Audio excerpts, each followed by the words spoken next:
Deus está um pouquinho também em todas essas manifestações religiosas, não tá?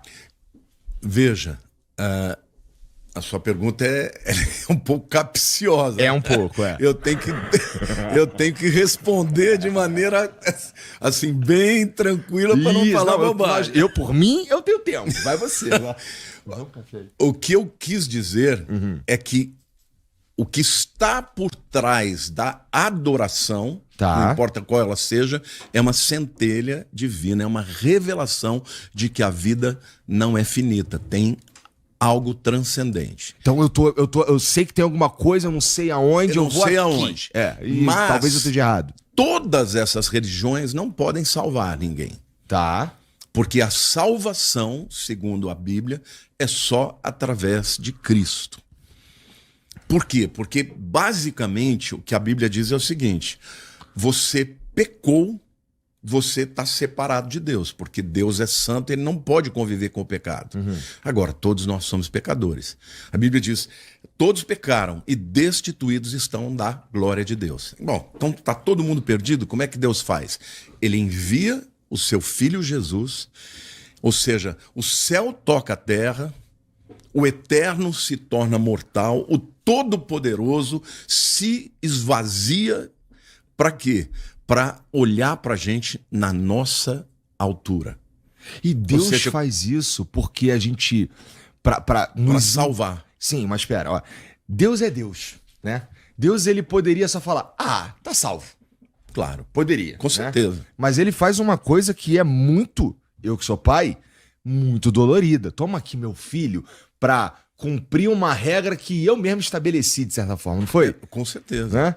Então vamos cumprir uma regra que eu mesmo estabeleci, quando eu poderia ter só... Não, mas sabe o que tem aí? Um elemento a mais? O que você falou é totalmente verdade, eu já até pensei. Pois é. Basta dizer, tá todo mundo ferrado, eu vou salvar porque eu amo. Porque eu sou Deus. Acabou. E pronto, né? Eu posso, quem vai dizer que eu não posso?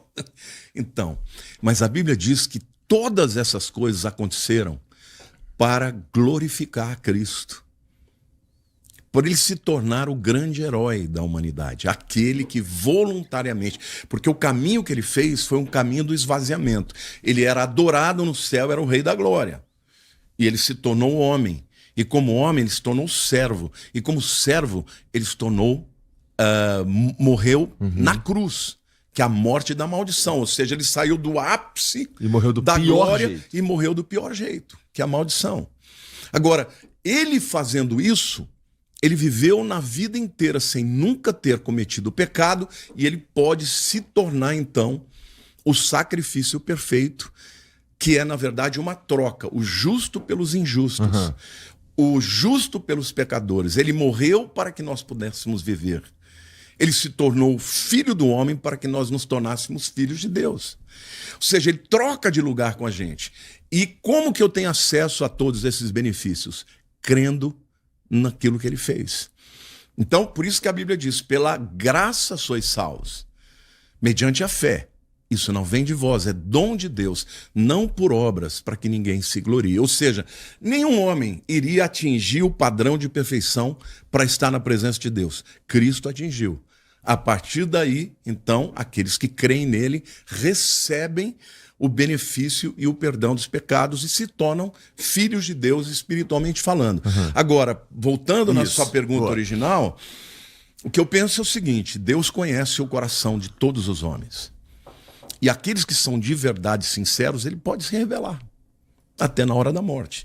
Você sabia que hoje tem uma... Eu vou te fazer uma pergunta que tá bom. Eu duvido que você vai acertar. Tá bom.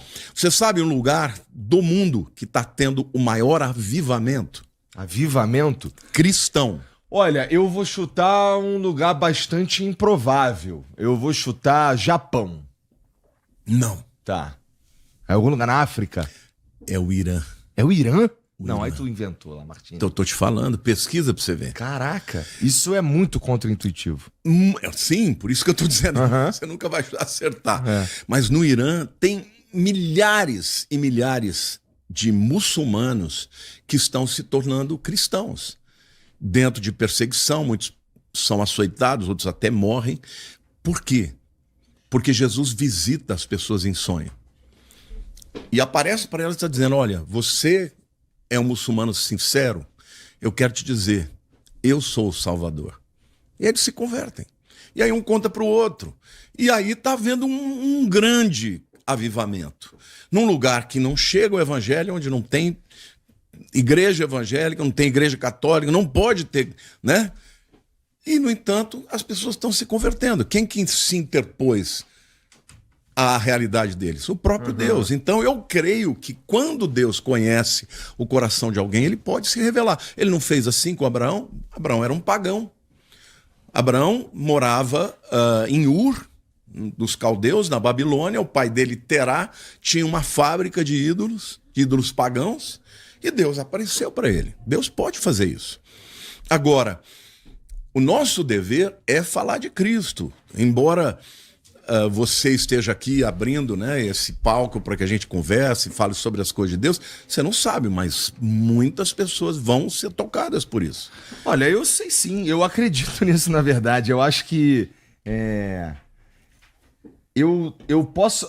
A gente pode não estar entrando no mesmo lugar para cultuar, ou para pensar, ou para orar e conversar com Deus, mas do meu jeitinho lá, uma hora eu vou encontrar um caminho, um lugar para eu ir e eu, sei lá, como é que chama?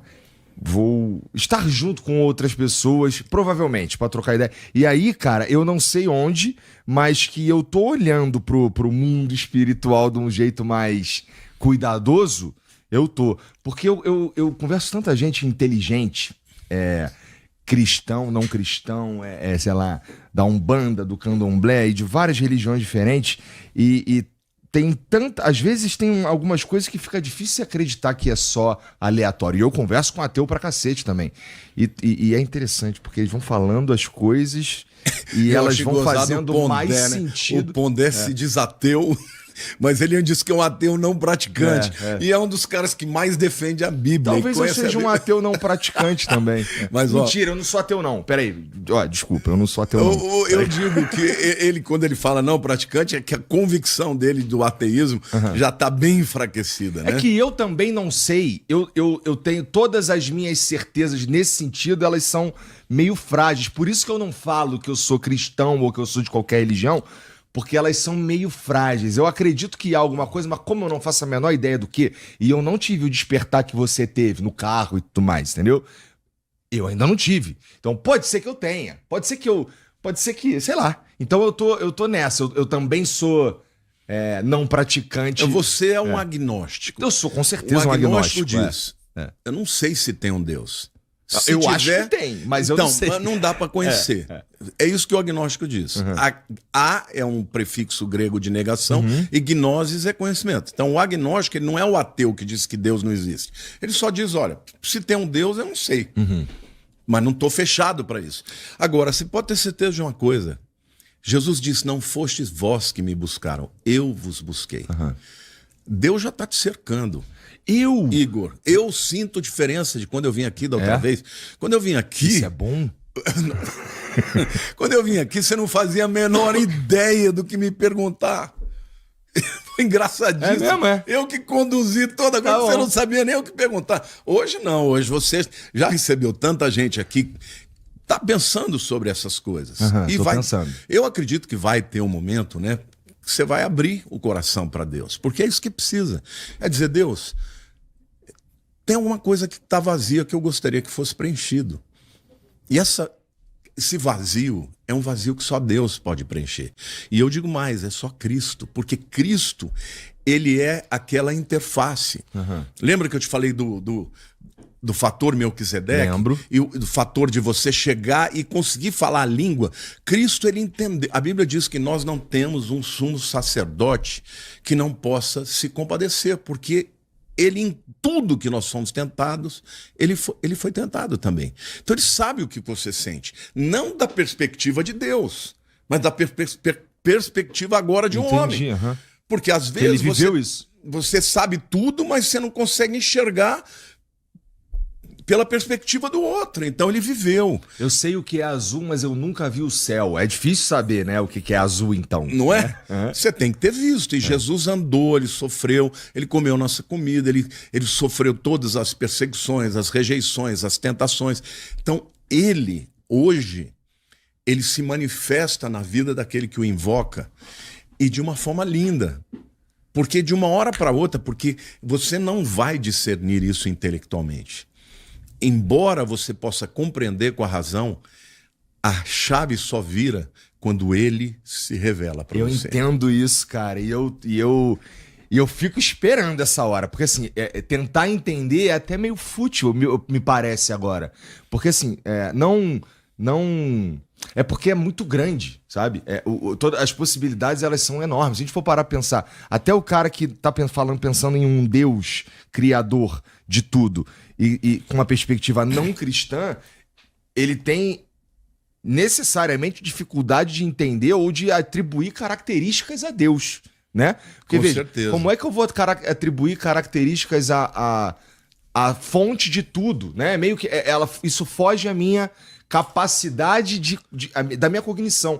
É meio Lovecraft, que é grande demais para minha compreensão, manja? E ali a gente ainda tá falando de uma criação humana. Então, se a gente for extrapolar isso para quem criou a possibilidade da criação humana... Mas você sabe uma coisa que é muito importante? Porque a Bíblia é um livro que revela quem é Deus. A pessoa de Jesus revela quem é Deus. Uma vez Filipe chegou para ele: Senhor, mostra-nos o Pai. E Jesus falou: Filipe, quem vê a mim, vê ao Pai. Eu vim a esse mundo para revelar o Pai. Olha para mim. Você vai ver o caráter dele, os atributos, tudo que ele é, você vai ver em mim. O amor, a bondade, a justiça, a verdade.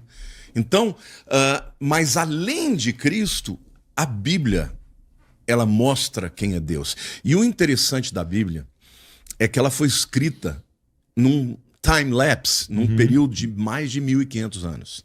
Por mais de 40 homens que viveram em culturas diferentes, com realidades diferentes. Você tem reis como Davi, você tem profetas, você tem fazendeiros, você tem músicos, você tem pessoas com realidades diferentes em séculos diferentes e que escreveram de maneira que as profecias se cumprem perfeitamente.